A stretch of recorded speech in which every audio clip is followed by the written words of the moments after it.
ကဲမရှိရတဲ့မောင်တို့ခိုင်မျိုးအားလုံးပဲမင်္ဂလာပါဗျာနော်ကဲဝင်လာပြီဆိုတာနဲ့လက်မလေးနေမယ်ရှေမူရှားလေးတွေနဲ့ကုညီမျှဝေပေးလို့အဆင်ပြေတယ်ဆိုရင်ရှေမူရှားလေးတွေနဲ့ကုညီလို့မျှဝေပေးမယ်ဗျာနော်အဲ့တော့ line လွင့်ခြင်းပဲမဲ့ line မကောင်းတော့ line မလွင့်ခဲ့ရအောင်ဗျာအဲ့တော့အားလုံးသောချင်းမျိုးခွင့်လွှတ်နားလဲပေးပါနော်အဲ့တော့ဒီဘက်မှာ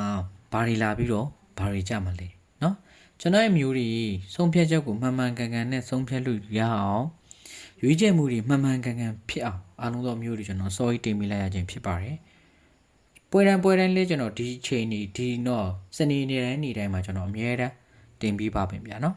စောင့်ကြည့်လို့ရအောင်လဲအားလုံးသောချင်းမျိုးတွေ channel ကို subscribe သုံးမဟုတ်လက်မလေးနှိပ်ထားပေးမယ်ဗျအဲ့တော့ပိတ်ရရှိတယ်ဒီဘက်မှာကျွန်တော်ဗိုလ်တော်ဘူးနဲ့ပိတ်ရရှိရဗျဟုတ်လားအဲ့တော့ဗုဒ္ဓဘုရားပိတ်ရရှိတယ်ဆိုတော့ကျွန်တော်မျိုးတွေကျွန်တော်တို့အစိုးရလာမယ့်ဟာကိုကျွန်တော်ကရှာရမယ်ဟုတ်ပြီနော်အဲ့တော့ပတ်တီဒီဘက်ကဗုဒ္ဓဘုရားပိတ်ရရှိတာဖြစ်တဲ့အတွက်ကျွန်တော်မျိုးတွေ3ရက်စာဆိုတဲ့ပတ်တီကိုကျွန်တော်ယူလို့မရတော့ဘူးဒါကြောင့်ကျွန်တော်ဒီ2ရက်စာဆိုတဲ့ပတ်တီကိုပဲကျွန်တော်ကယူရတော့မယ်အင်္ဂါမကြော့ပတ်တီဆိုပြီးကျွန်တော်ယူရတော့မှာပေါ့နော်အဲ့တော့ဒီအင်္ဂါအတွင်းထဲမှာကျင်းတီလာရမယ်ပတ်တီဒါမှမဟုတ်ကရှားပေးထားတယ်ပေါ့နော်အဲ့တော့ဒီဘွဲကအလုံးသောချင်းမျိုးတွေပိတ်ရရှိတာဖြစ်တဲ့အတွက်ကျွန်တော်တို့ပတိမူတွေကိုဟလာအမြန်ဆုံးကြားမယ့်ဟာတွေကိုကျွန်တော်တို့အကောင်းဆုံးရွေးပေးထားတယ်ဗျာနော်ကျွန်တော်ရဲ့မျိုးတွေကလည်းခက်တော့ခက်သားဗျာနော်စောပြီးတော့ကြားတဲ့ဟာကြတော့လဲစောပြီးတော့ကြားလို့ပေါ့နော်ဟုတ်လားနောက်ကြားတဲ့ဟာကြတော့လဲနောက်ကြားလို့အဲ့တော့လောတော့ဟာလေးတွေကိုရွေးပေးရအရင်စောပြီးကြားတဲ့ဟာကြတော့လဲအလုံးသောချင်းမျိုးတွေကအဆင်မပြေဘူးမောင်တို့ကအစောရွေးလိုက်တဲ့ဟာကြလို့ရှိရင်လေကျွန်တော်ရဲ့မျိုးတွေဇာတို့လိုက်ချိန်မရှိဘူးဗျအဲ့ဒါကြောင့်အလုံးသောချိန်မျိုးတွေအစောကြီးဟာလားကြားမဲ့ပတ်တီးတွေကိုကျွန်တော်ကမလားမထုတ်တော့တာအဲ့တော့အခုကအလုံးသောချိန်မျိုးတွေဒီမှာကပိတ်ရက်ဗုဒ္ဓဘုရားပိတ်ရက်ခံသွားပြီပေါ့နော်အဲ့တော့ဗုဒ္ဓဘုရားပိတ်ရက်ခံသွားပြီဖြစ်တဲ့အတွက်ဒီဘက်မှာတော့ကျွန်တော်တို့အစောဆုံးကြားတဲ့ပတ်တီးကိုရွေးမှရတော့နော်အဲ့တော့ကြံခဲ့တဲ့ဘွယ်တွေကမောင်တို့ကရဲ့အမျိုးတွေကဟာလားမောင်တို့ကရဲ့ပတ်တီးတွေကစောသွားလို့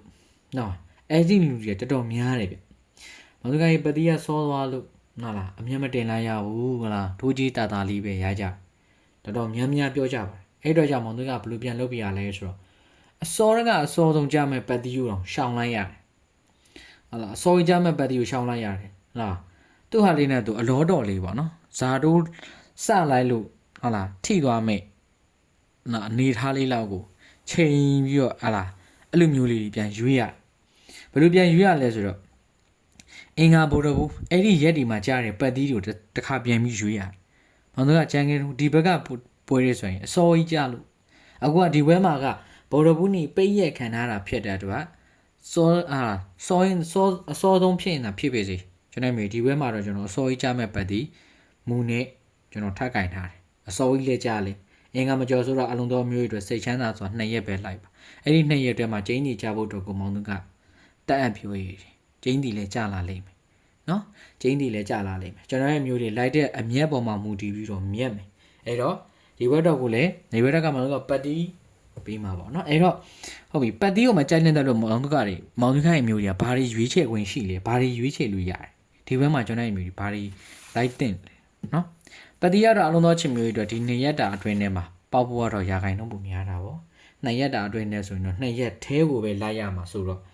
ဟုတ်ပြီလားအဲ့တော့ဒီဘက်မှာဘာလေးတွေလာဖို့ရှိလဲဘာလေးတွေကြားဖို့ရှိတယ်တပွဲလုံးသာအတိုင်းတာရအားလုံးသောချင်းမျိုးတွေဟာလားအရွေးမမှားအောင်ဘာလေးတွေရွေးပြီးတော့ like တင်လဲဆိုတာတွေဘောင်တို့ကဒီဗီဒီယိုဖိုင်လေးမှာပြောပြပေးမှာဖြစ်ပါတယ်အဲ့တော့ဟုတ်ပြီနော်ဒီဗီဒီယိုဖိုင်လေးကဟာလားပွဲတိုင်းကြော်မြက်တာမဟုတ်နော်ပွဲတိုင်းကြော်ရှုံးနေတဲ့မျိုးတွေအတွက်ကိုဒီ like တွေကလုံးဝအတုံးဝင်ပါလိမ့်မယ်တခုပြောချင်တာက live video ပိုင်းကိုဆုံးကားနိုင်အောင်ကြည့်ပါကျွန်တော်စကားများတာဒီကျွန်တော်စကားပြောတဲ့စကားတွေတီးရအားလုံးသောမျိုးတွေတွေ့တာဖြစ်ပါတယ်ဟုတ်ပြီဒါဆိုရင်ဒီဘက်မှာမောင်တို့ကတော့ဘာတွေလာမလဲဘာတွေကြမလဲနော်ညီကိုနောက်ဆုံးပိတ်လိုက်တဲ့ပွဲတွေရဲ့နောက်ပိုင်းဒီမှာဘာတွေလာမလဲဟုတ်ပြီနော်ပိတ်ရရှိတဲ့ပွဲတွေမှာဘာတွေကအစိုးရကြမလဲဒါတွေမောင်တို့ကပြီးနော်ပြောပြချင်တယ်အဲ့တော့ပိတ်ရရှိတဲ့ပွဲတွေမှာဘာတွေလာလဲဆိုတော့နော်ပိတ်ရရှိတဲ့ပွဲတွေမှာဘာတွေလာမလဲဆိုတော့အားလုံးသောချင်းမျိုးတွေအဘူးတွေပါဝါတွေနှက်ခတ်တွေလာမယ်ဟုတ်လားဒါတွေကတော့ပိတ်ရမရှိစေကြာနေတာပဲပိတ်ရရှိလဲကြာနေတာပဲမှန်ပါတယ် ပိတ်ရက်ရှိလေကြားတဲ့ဟာတွေပိတ်ရက်မရှိလေကြားတဲ့အဘူးပါဝါနှက်ခတ်ဆိုတာက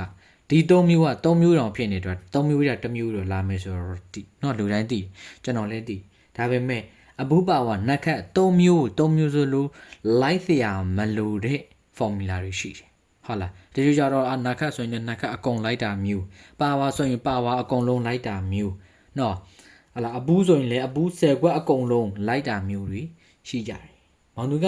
ဒီလိုက်ထဲမှာဝင်ကြီးတဲ့မျိုးကြီးအဲ့ဒါလို့လိုက်ဆရာမလို့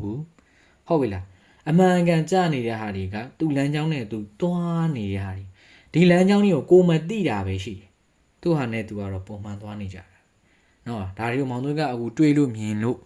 ဒါပြပြီးမှဖြစ်တယ်။ကျိုင်းနေတဲ့လမ်းမလေးတွေနှိပ်ထားပြီးလို့ရပါတယ်။ပိတ်ရရှိတဲ့ပွဲတွေမှာဟုတ်လားပိတ်ရရှိတဲ့ပွဲတွေမှာဘာတွေလာလဲဆိုရင်အပူပါဝါနှက်ခတ်တွေလာတယ်ဒီမှာဆိုရင်ကျွန်တော်တို့ပါဝါတွေကြားတယ်နော်ဒီမှာဆိုရင်ပိတ်ရရှိတဲ့နှက်ခတ်တွေလာတယ်ပိတ်ရရှိတဲ့ပွဲတွေမှာနှက်ခတ်ကတော်တော်စောလေးကိုကြပြီးတော့လာပါတယ်နော်အပူပါဝါနှက်ခတ်ဆိုတာနှစ်ရက်အတွင်းနဲ့ဒီမှာသူဘလို့ပဲပိတ်ရက်နေရှိနေပါစေနှစ်ရက်အတွင်းထဲမှာဒီအပူပါဝါနှက်ခတ်တွေကကြပြီးရတယ်ပဲနော်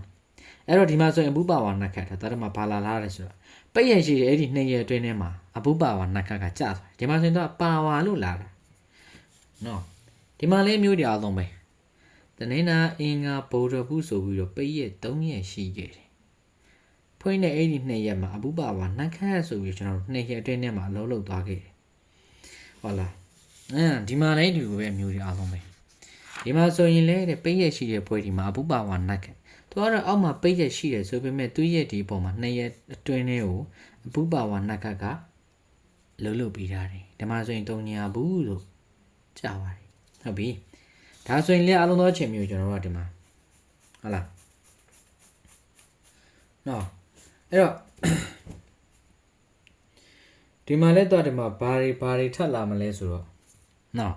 ဒီမှာလည်းကျွန်တော်တနင်္လာနေ့ပိတ်ရက်ရှိတယ်ပိတ်ရက်ရှိပြီမဲ့လည်းဒီ2ရက်အတွင်းထဲမှာတော့ဘူးရင်ဘူးဟာလားအဘူးပါဝါနှက်ခတ်ကဒီ2ရက်အတွင်းထဲမှာတော့အလုံးလုံးနေပြီစီဟာလားနော်အလုံးလုံးပြီအဲ့တော့ဒီမှာဆိုဘာလာလားဆိုတော့3ညာ5အဲ့တော့ဟုတ်ပြီသူရဲ့ကဲရဲ့ပိတ်ရက်ရှိတဲ့ပွဲလေးမှာဒီလိုပဲဗျတနင်္လာနေ့ပိတ်ရက်ဖြစ်တယ်ဗုဒ္ဓဘူးနေ့ပိတ်ရက်ဖြစ်တယ်နော်ဒီမှာကြာတဲ့2ရက်အတွင်းမှာနှက်ခတ်တတိလူလာဟုတ်ပြီနော်အဲ့တော့ဟုတ်ပြီဒီပွဲလေးကိုကျွန်တော်တို့ကြည့်ရဒီပွဲလေးမှာတော့အင်္ဂါနေ့ပိတ်တယ်ဗုဒ္ဓဘူးနေ့ပိတ်ရက်ရှိဒါပေမဲ့အပူပါဝါနှက်ခတ်ဒီအလုံးသောချင်းမျိုးဒီမှာထပ်ပြီးတော့လာခဲ့တယ်ဒါပေမဲ့ဒီပွဲလေးမှာကအလုံးသောချင်းမျိုးတွေနည်းနည်းလေးနောက်ကျသွားတာလေးကိုတွေ့ရတယ်နော်နည်းနည်းလေးနောက်ကျသွားတယ်ညမြင်တောက်ကြနေမှကြာသွားတယ်ပိတ်ရက်2ရက်တော့ရှိတယ်မှန်ကန်ကျွန်တော်ကခြုံကြည့်မယ်ဆိုရင်3ရက်ပဲလိုက်ရတယ်ပွဲနော်အဲ့တော့ဒီပွဲမှာကြာတော့အလုံးသောချင်းမျိုးတွေဒီမှာကတော့နောက်ကျထားတယ်ဒါပေမဲ့ဒီပွဲမှာတော့အဲ့လိုမျိုးနောက်ကျဖို့ရာခိုင်တော့နေပြီနော်အမြင်ဆုံးကြာဖို့ရာခိုင်တော့များမယ်ဟုတ်ပြီနော်ဒီ2ရက်အတွင်းပေါ့အလုံးသောချင်းမျိုးနော်ဒီ2ရက်အတွင်းထဲမှာကျွန်တော်ရဲ့မျိုးယူဆွမ်းနာမှာကျွန်တော်ပြောရဲဟုတ်လားဘူးပါဝါနှက်ခတ်ဟုတ်အဲ့တော့2ရက်အတွင်းထဲမှာကြားဖို့များမယ်နောက်များတော့ဘာတွေလဲဆိုရင်အပူရေဟုတ်လားနော်ပါဝါရေနော်ပြီးသွားကျွန်တော်နှက်ခတ်ဆိုပြီး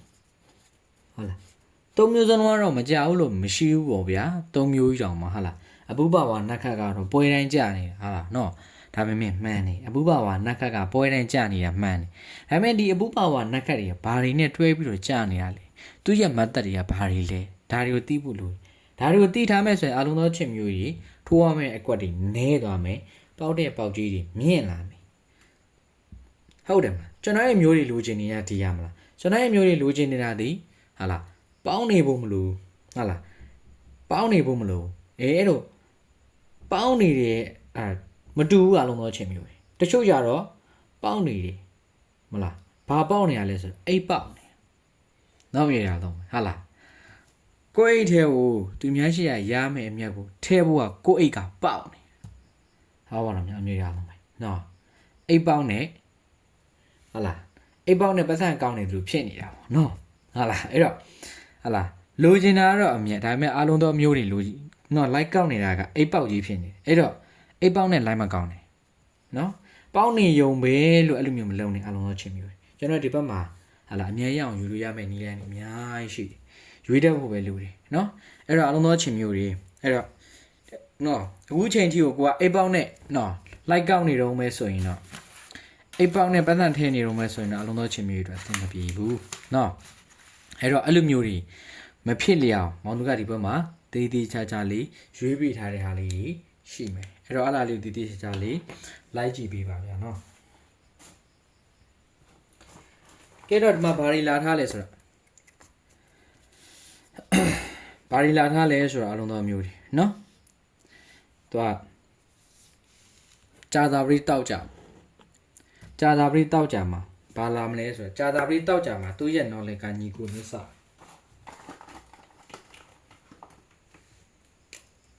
နော်ကြာသာပရိတောက်ကြမှာသူ့ရဲ့ knowledge ကညီကိုနစ်စအဲ့တော့ဘာလာလဲဆိုတော့ဒီကြာသာပရိဟာလားကြာသာပရိနဲ့ကြာသာပရိနဲ့တောက်ကြပါနော်ဒီကြာသာပရိတောက်ကြမှာသူကညီကိုနှစ်ကြိမ်ကြာသာပရိနဲ့တောက်ကြမှာညီကိုနှစ်ကြိမ်ကြပြီဆိုရင်နော်ကြာသာပရိနဲ့တောက်ကြမှာညီကိုနှစ်ကြိမ်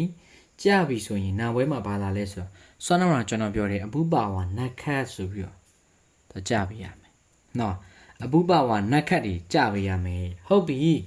အဲ့ဒီကြားတွေအပူတွေပါဝါတွေနတ်ခတ်တွေနော်အဲ့ဒီကြားတွေအပူပါဝါနတ်ခတ်တွေကျွန်တော်တို့ဒီမှာဘာလာထားလဲဆိုရင်နော်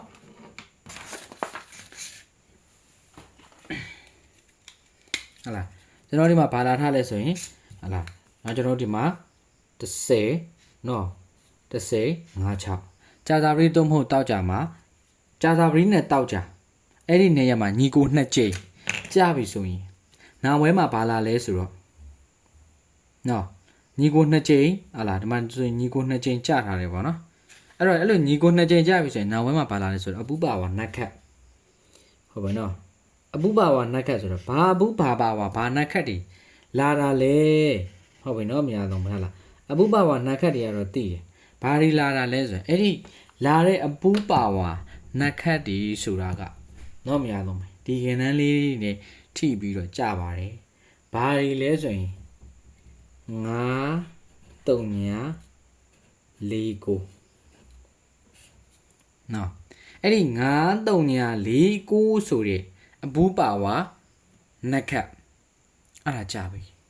အဲ့ဒီထဲထဲမှာမှတော့ပြန်ပြီးတော့အပူထဲမှာဆိုရင်လေအပူတက်ကွာကောင်းနတ်ခတ်ထဲမှာဆိုရင်လေနတ်ခတ်တက်ကွာကောင်းနော်ပါဝါထဲမှာဆိုလို့ရှိရင်လေပါဝါတက်ကွာကောင်းဆိုပြီးတော့တီးတန့်ပြန်ထွက်တာလေးရှိအဓိကတော့အလုံးသောချင်းမျိုးတွေဒီလိုလေးတွေတွားနေတာပေါ့နော်ကြာသာပရိတောက်ကြမှာညီကိုတို့လာပြီဆိုရင်ညီကိုနှစ်ကွက်ပေါ့နော်ညီကိုနှစ်ကွက်လာပြီဆိုလို့ရှိရင်သူရဲ့ဒီအောင်မှာ9 3 4 9နဲ့ထီတော့အပူပါဝါနတ်ခတ်ကြပြီရတယ်ဒီမှာဆိုရင်သူက9ဘူးလို့လာသွားတယ်နော်ဟုတ်ပြီကျွန်တော်တို့9ဘူးကြသွားပြီဒါဆိုရင်ကျွန်တော်ရဲ့ချင်းမျိုးတွေကျွန်တော်တို့ဆက်ကြည့်ရအောင်နော်အဲ့တော့ဒီမှာလဲသူကညီကိုနှစ်ကြိမ်ထပ်စိန်နေဗျနော်ဒီမှာဆိုရင်ကျွန်တော်တို့ကြာသာရေးနဲ့တောက်ကြမှာညီကိုနှစ်ကြိမ်ကြခဲ့ဟုတ်လားအဲ့ဒီလိုမျိုးညီကိုနှစ်ကြိမ်နော်ညီကိုနှစ်ကြိမ်ကြသွားပြီဆိုရင်ညီကိုနှစ်ကြိမ်ကြသွားပြီဆိုရင်သူ့ရဲ့အောက်မှာကျွန်တော်တို့ကဘာလာရမလဲနော်မူတီကလွယ်လွယ်လေး9 3 4 9နဲ့ထိတော့အပူပါဝါနတ်ခတ်ကြပြီရတယ်ဒီမှာဆိုရင်သူကဘာလာထားလဲဆိုရင်ခွန်တုံညာဆိုပြီးတော့နတ်ခတ်ကြသွားခဲ့ဟုတ်ပြီလားခွန်တုံညာဆိုပြီးတော့နတ်ခတ်ကြသွားခဲ့ဒါဒီဘာကြောင့်လာတာလဲဒီနှစ်ကွက်ကြောင့်လာတာဟုတ်ပြီနော်သူရဲ့ formula အဲ့လိုဒီနှစ်ကွက်ကြောင့်အဲ့ဒါကလာပေးရတယ်ဟုတ်ပြီဒါဆိုရင်ကျွန်တော်တို့ကဒီမှာရောဒီမှာလေးဒီလိုပဲကြာသာပရိအတွင်းထဲမှာဟိုကသူကညီကိုနှစ်ကြိမ်ကြာသွားဟုတ်ပြီလားကြာသာပရိအတွင်းထဲမှာအဲ့လိုညီကိုနှစ်ကြိမ်လာသွားပြီဆိုရင်ဗာလေ9 3 4 9နဲ့ထီတော့အပူပါဝါနတ်ခတ်သည်သူကဒီဘွဲမှာကျင်းတီလာပေးရမှာသူကတော့ရဲကန့်တတ်တော့မရှိဘူးမကြောက်ဆိုတဲ့ပွဲလည်းမရှိခဲ့ရဲအကန့်တက်လည်းမရှိဘူးမကြောက်ဆိုတဲ့ပွဲလည်းမရှိဘူးနော်မြေအားလုံးအားလုံးသောမျိုးတွေတော့ကတော့ဟုတ်လားကြိုက်ချင်စရာလေးပေါ့ဗျာနော်ဟုတ်လားကြိုက်နေတဲ့ရင်လက်မလေးတွေနှိပ်ထားပြီးလို့ရပါတယ်ဒီမှာလည်းဒီလိုပဲကြာသာရေဟုတ်လားအဲ့တော့ formula ရိုးရိုးလေးကိုကြည့်ကျင်နေဆိုရင်တော့အားလုံးသောချင်းမျိုး ဒါလောက်ဆိုရင်လုံလောက်တယ်ပေါ့နော်ဒါမှမဟုတ်ဘူးအပူထဲမှာဆိုရင်လည်းဓာတ်ကွာကောင်းပါဝါထဲမှာဆိုရင်လည်းဓာတ်ကွာကောင်းနက်ခတ်ထဲမှာဆိုရင်လည်းနက်ခတ်ဓာတ်ကွာကောင်းဒါလေးတွေကိုဆက်ပြီးတော့ကြည့်ကျင်နေဆိုရင်တော့ live video file လေးကိုစုံကန်းတိုင်အောင်လာကြည့်ပြီးတော့ဗျာနော်ဟာလားစာရေးရဲ့နှစ်တာရာလေးလေးရအောင်မကြော်ဘဲနဲ့ကြည့်ပြီးပေါ့နော်ဟာလားကြော်ပြီးတော့ကြည့်တော့အလုံးသောချင်းမျိုးတွေစိုက်နှစ်တာရာလည်းမရဘူးပြီးတော့ရင်အလုံးသောချင်းမျိုးတွေဒီ formula လိုက်ရင်ဒီချင်းဒီတစ်ခါပဲအလုံးသောမျိုးတွေတိမှာနော်နောက်ရက်တွေကြာလို့ရှိရင်ကိုမှတ်ထားမှရမှာကိုမမှတ်ထားရင်မရဘူးဘယ်လိုပုံစံမျိုးကြတယ်ဆိုတော့ကိုမတီပဲနဲ့အလုံးသောချင်းမျိုးတွေရမ်းလိုက်နေလို့လည်းအသိမပြေဘူးဟုတ်ပြီနော်အဲ့လိုညီကိုနှစ်ကြိမ်ကြပြီဆိုရင်သူ့ရဲ့အောက်မှာဘာလာလဲဟုတ်ပြီနော်9-3-4-9နဲ့ထီတော့အပူပါဝါနက်ခတ်ဟုတ်ပြီလား9-3-4-9နဲ့ထီတော့အပူပါဝါနက်ခတ်ဒီမှာ80လို့လာသွားတယ်ဟုတ်ပြီနော်အဲ့တော့ဟုတ်ပြီကျွန်တော်တို့ဒီမှာဆက်ကြည့်မယ်နော်ဒီမှာလည်းပဲဒီလိုပဲဗျကြာသာပရိအတွင်းထဲမှာတော့ညီကိုနှစ်ကြိမ်ကြာသွားတယ်ကြာသာပရိပေါ့နော်ကြာသာပရိနဲ့တောက်ကြမှာညီကိုနှစ်ကြိမ်ကြာ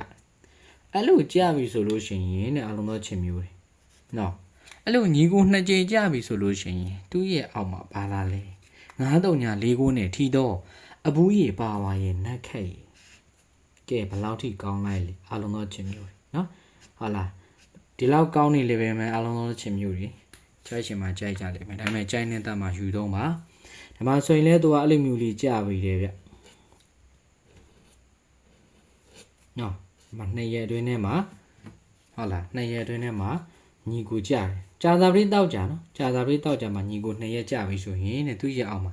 9-3-4-9နဲ့ထီတော့ဟုတ်လား9-3-4-9နဲ့ထီတော့အပူပါဝါနက်ခတ်ရတယ်သူကတော့ဒီမှာနက်ခတ်ဆိုပြီးတော့လာထားတယ်ဟုတ်ပြီနော်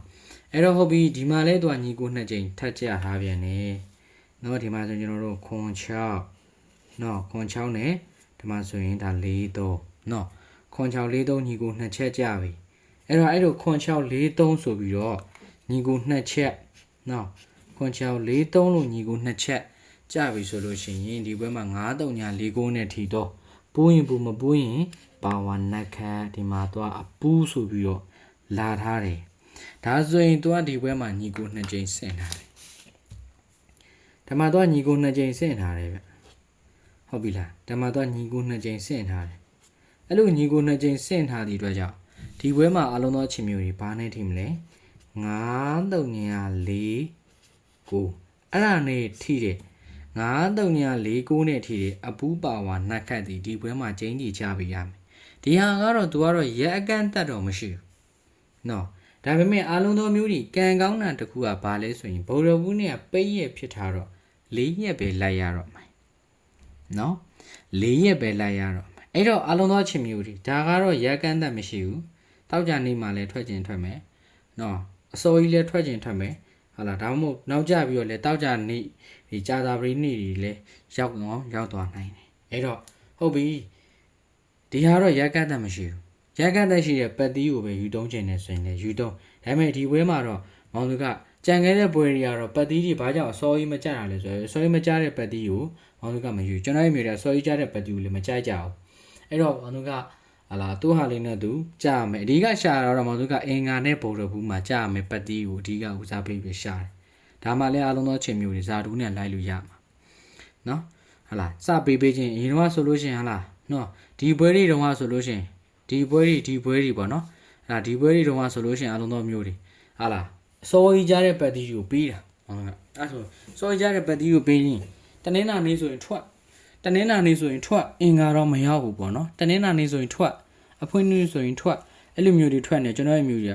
စောကြီးထွက်နေတော့မမြက်ဘူးပေါ့နော်စောကြီးထွက်နေလို့မမြက်ဘူးဆိုတော့အဲ့လိုမျိုးတွေဒူဒသာဖြစ်လာတော့အင်္ဂါနဲ့ဗုဒ္ဓဘူးမှာကြားတဲ့ပတ်သီးကိုဦးစားပေးပြီးရှာလိုက်တယ်အခုကဒီဘက်မှာဗုဒ္ဓဘူးကပိတ်ရက်ဖြစ်သွားတယ်အဲ့ဒီအစောကြီးကြားတဲ့ပတ်သီးမူကထုတ်မှရတော့မှာမထုတ်လို့မရတော့ဘူးเนาะအဲ့တော့တခုကြိုပြောချင်တာကဗုဒ္ဓဘူးနဲ့ပိတ်ရက်ဖြစ်ထားလို့မောင်တို့ကဒီဘက်မှာအစောကြီးကြားမဲ့ပတ်သီးကိုထုတ်ထားလိုက်တယ်ပေါ့နော်အဲ့တော့စောရကအစောဆုံးကြမဲ့ပတ်သီးကိုယူခြင်းနဲ့ဆိုလို့ရှင်တော့လာယူပေါ့နော်အစောကြီးကြမဲ့ပတ်သီးဖြစ်တဲ့အတွက်တခုတော့မှားချင်တာကတင်လိုက်ကြပါဒါမှမြတ်မှာအစောကြီးကြမဲ့ပတ်သီးကိုထုတ်ထားတာဖြစ်တဲ့အတွက်နော်အလားလေးတော့မှားခြင်းပါတယ်ဟာလားပတ်သီးရအဲ့လိုမျိုးတွေအစောကြီးကြတဲ့ဟာတွေကိုအစောကြီးရွေးထားလိုက်လို့ပေါ့နော်ဒီဘက်မှာအလားလေးတော့ရှိတယ်ဟုတ်ပြီကဲတော့အလုံးသောချင်းမျိုးတွေနော်ကျိုင်းနေတဲ့တာလေးတွေရှိလို့ရှင်တော့ လက်မလေးရောက်ရှဲစီနှိပ်ထားခဲ့ပေါ့နော်အဲ့တော့ဒီဟာကဘာဘေးကနေလိုက်မယ်ဆိုကျွန်တော်ကဒီဟာကကျွန်တော်မျိုးဒီနေ့8ရက်ကစနေ9ရက်10ရက်နော်10ရက်ကနေပြီးတော့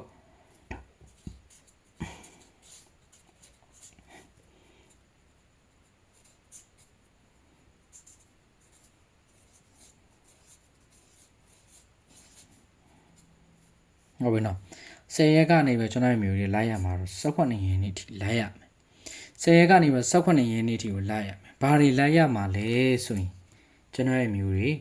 ဟာလားဘာတွေလိုက်ရမှာလဲဆိုစွမ်းနာမှာကျွန်တော်ပြောခဲ့တဲ့အပူပါဝါနက်ခတ်ဟုတ်ပြီနော်အပူပါဝါနက်ခတ်လိုက်ရမယ်ဟုတ်ပြီလားအဲ့တော့ဟုတ်ပြီဒါရီကတော့ရက်ကန့်သက်မရှိဘူးနော်အဲ့တော့ရက်ကန့်သက်ရှိတဲ့နော်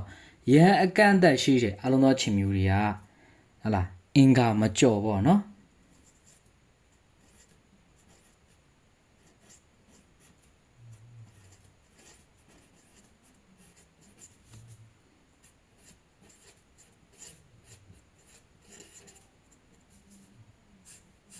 ဟုတ်ပြီလားအင်္ဂါမကျော်ပတ်တီးကိုယူခြင်းနေဆိုရင်အလုံးသောချင်းမျိုးတွေကဒီဖိုင်ဘာလေးမှာလာယူပြီပါ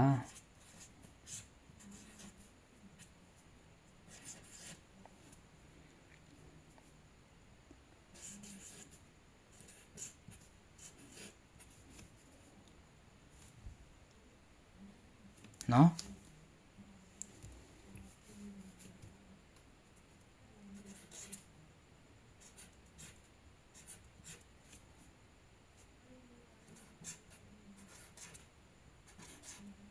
နော်ဒီဘိုင်ဘာနံပါတ်မှာအင်္ဂါမကျော်ပတ်တိတစ်လုံးနဲ့လာယူပြီးပါနော်ဟုတ်ပြီဒီဟာတော့ပတ်တိကတော့အကန့်အသတ်ရှိတယ်နော်အင်္ဂါလုံးဝမကျော်ဘူးဒီအောက်ကဟာတွေကတော့ကျိုင်းနေတဲ့ရင်တော့လိုက်ပါတော့ရအကန့်အသတ်တော့မရှိဘူးဗျနော်အဲ့တော့ဘာလိုက်ကမလဲဆိုရင်ဒီဘက်မှာအလုံးသောချင်းမျိုးတွေဟုတ်လားအပူးရေ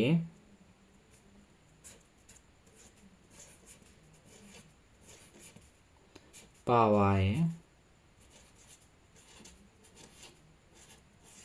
နက်ခတ်ဟုတ်ပြီနော်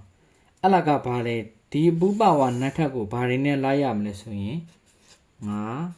3 4 9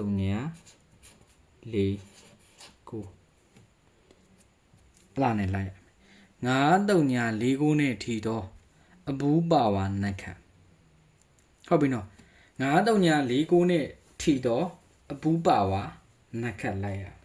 ဟုတ်ပြီဒါဆိုရင်ဒီရှင်းထဲမှာဟုတ်လားအကောင်းကအကောင်းဆုံးလေးကြီးရှိလမ်းပြပေးပါဆိုရင်ဟုတ်ပြီအပူး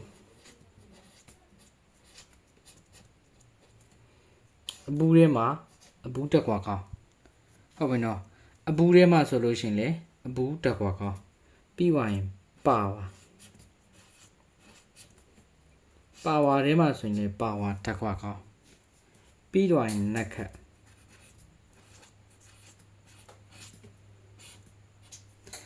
ထဲမှာလေနက်ခတ်တက်ကွာကောင်းပြီးမြေပေါ့နော်